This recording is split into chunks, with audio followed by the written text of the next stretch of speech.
Hey, I'm late to the party, and today I want to show you guys the easiest, or what I feel is the easiest, way to earn EXP and rupees in Hyrule Warriors for the Wii U.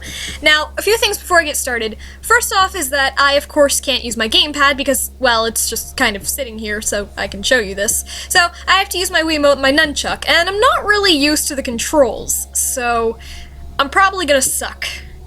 A lot. But that's not what we're here for! Well, I mean, it's kind of what we're here for, but anyway.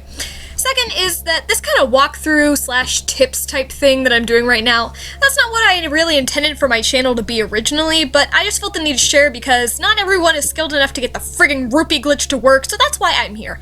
Now, on to the actual thing.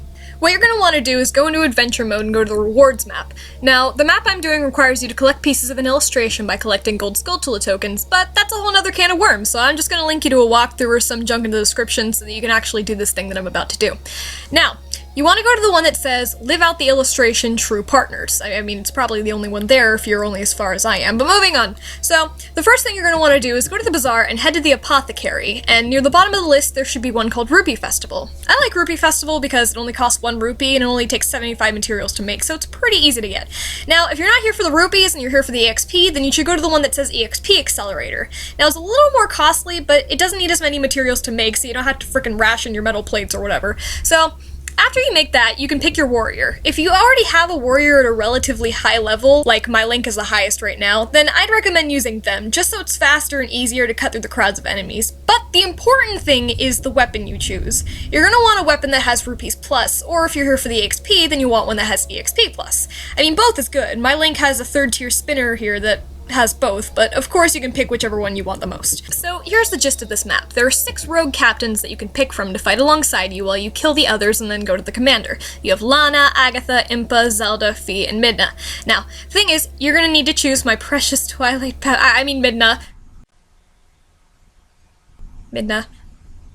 Yes, you're going to want to pick Midna, but before you do anything, you need to wait until about 5 minutes into the mission, and the reason for this is that Midna somehow still has a ton of health by the time 5 minutes has passed, and everyone else is about to kick the bucket. It's really weird. I think she's paying him off or something. So, it's easier just to have her so she doesn't, like, randomly die and you end up failing. So yeah, while you wait for about 5 minutes, just go ahead and kill all the mooks and take the nearby keep, and if you have enough time, go around the top of the map and cut the grass and smash the pots. Every rupee counts. So, let's just cut to around the 5-minute mark.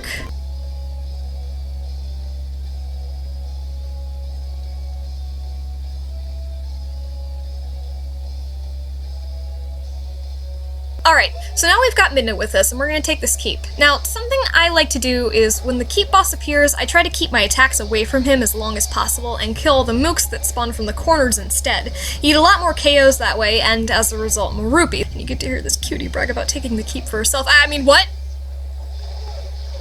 But since the other captains are hunting us down now, I'm not going to waste any time with that right now, and I'm just going to focus on finishing them off. Alright, so we beat the enemy captains, and now it wants us to beat the commander. But if we do that right now, we're not going to get nearly as much cash, so what we're going to do instead is clear the rest of the map. Yep, you heard right, the whole map. It sounds like a chore, I know, but if the warrior you're using is strong and you have a good weapon and a lot of patience, it's actually not that bad. For me, this entire mission takes about 20 to 30 minutes depending on who I use, and it nets me a good 3 to 4 levels, even when I'm using a warrior in the hundreds like my Link, and anywhere from 1 to 200,000 rupees per go. I think I've even gotten 300 rupees once, but that took like 40 minutes, and I'm sure not everybody is in the mood to waste that time. That being said, I'm not going to make you sit here and watch me end the entirety of the Bokoblin species, so I'll just get to the good bits. Alright, so here's the bastard that for some reason every Zelda fangirl and their mother wants a piece of, so let's just go ahead and there we go. And there you have it! Easy rupees and or EXP in Hyrule Warriors. Now, like I said before, this method is personally the easiest for me. It might not be the best for everyone, so of course you're free to try out whatever else you want. But this is just what I found to be the least rage-inducing. Frickin' rupee glitch! And I wanted to share it with everyone. That's all for this video. If you enjoyed it, please leave a like and subscribe for what would hopefully be a lot more fun and active gaming videos. See y'all at the next party.